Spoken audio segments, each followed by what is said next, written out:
अपनी बात प्रारंभ करने से पूर्व मैं आपको बता दूं कि मैं भारतवर्ष के प्रत्येक उस हर महापुरुष का सम्मान करता हूं जिसने भारतवर्ष के निर्माण में अपना तनिक मात्र भी योगदान दिया। मैं उस हर संप्रदाय और मजहब का सम्मान करता हूं जो मेरे धर्म, मेरे मजहब और मेरी संस्कृति का सम्मान करता है। मैं उस हर जाति वर्ग के महापुरुष का सम्मान करता हूं जो मेरे महापुरुषों का सम्मान करता है। दूसरी बात, मैं कैसे सम्मान करूं ऐसे दुष्ट और नीच मानसिकता के लोगों का जिनका सुबह जगते ही एक काम होता है हिंदू महापुरुषों का अपमान, हिंदू महापुरुषों के संबंध में आपत्तिजनक पोस्ट। मैं कैसे सम्मान करूं ऐसे दुष्ट व्यक्ति के लोगों का जिनका मूल कार्य ही भारतीय सनातन संस्कृति को गाली देना है। उनकी निगाहों में जितनी भी कमियां संपूर्ण विश्व में हैं वो सब सनातन हिंदू धर्म में है। वो जिस धर्म को मानते हैं वो बिल्कुल सोने की तरह शुद्ध और बिल्कुल सुनहरा है।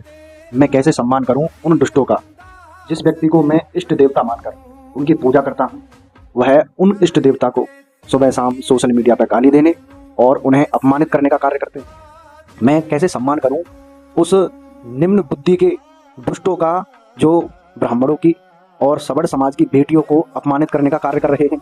मैं कैसे सम्मान के शब्द बोलूं तुम्हारे उन नेताओं के लिए जो मंचों पर खड़े होकर ब्राह्मण की बेटियों से संबंध बनाने की बात करते हैं, सवर्ण समाज की बेटियों को अपमानित करते हैं। मैं कैसे दो अच्छे शब्द बोलूं तुम्हारे उस नेता के संदर्भ में जिसने अपने भाषणों में ब्राह्मण समाज और सवर्ण समाज को गाली देने के सिवाय कोई और धरातल पर कार्य ना किया हो।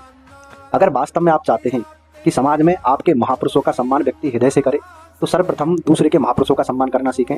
चलो हमने मान लिए जो भी आपने झूठ की आधारशिलाओं पर अपना झूठ का साम्राज्य बनाया, या आप महान थे, आप ये थे, आप पर शोषण हुआ, जो भी सब हमने मान लिया, सब हुआ था।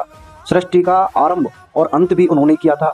आपके जो महापुरुष हैं उन्होंने ही महिलाओं को पढ़ने का अधिकार दिलाया, मनुष्य को खाना खाने का अधिकार दिलाया, बैठने का अधिकार दिलाया। मतलब जितने भी अधिकार थे जो मनुष्य के पास नहीं थे वो आपके ही महापुरुषों ने दिलाए। ये बात भी हमने मान। लेकिन हर चीज की एक अत होती है।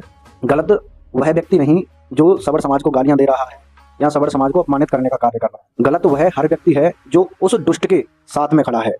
संतोष वर्मा नाम के दुष्ट और नीच मानसिकता के व्यक्ति ने ब्राह्मण समाज की बेटियों के ऊपर इतना निम्न कमेंट किया, उसके समर्थन में लोग खड़े हो गए। एक तो आप तरफ आप कहते हैं कि महिलाओं को पढ़ने का अधिकार हमने दिलाया, महिला सशक्तिकरण की बात करते हैं, फिर एक साथ महिलाओं के प्रति आपकी ऐसी गढ़ित मानसिकता सामने आ जाती है जो कि आपकी वास्तविक मानसिकता है। बिहार के मुख्यमंत्री नीतीश कुमार ने एक महिला की पहचान हेतु उसका थोड़ा सा मुंह पे बंधा हुआ दुपट्टा नीचे कर दिया। पूरे भारतवर्ष में तहलका मचा हुआ। ये कैसे किया? ये अपमानित करने वाली बात है महिला समाज को। तो लुच्चो, दुगली मानसिकता के लोगों तो बस संतोष वर्मा के बारे में चुना बोल रहे, दुष्ट के बारे में माने तो सीधे सीधे ब्राह्मण समाज की बेटी से संबंध बनाने की बात करिए। तो नीच दुष्ट व्यक्ति के महापापी व्यक्ति हो, ना तो तुम किसी समाज के हितैषी हैं, ना किसी समाज वर्ग के उद्धारक हैं। तुम बेदुष्ट हैं जो समाज में अंग्रेजन के बोए हुए बीजन ने आगे बढ़ा रहे हैं ताकि भारत में समरसता, समानता और जो जातिवाद है वो कभी समाप्त ना हो।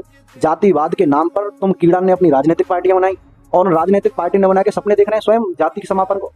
अरे दुष्टो, तुम्हारी पार्टी को आधार ही जाति है। अगर जातिवाद खत्म होगा तो तुम काय पे वोट मांगेंगे? जय भारत माता की, जय सनातन धर्म की।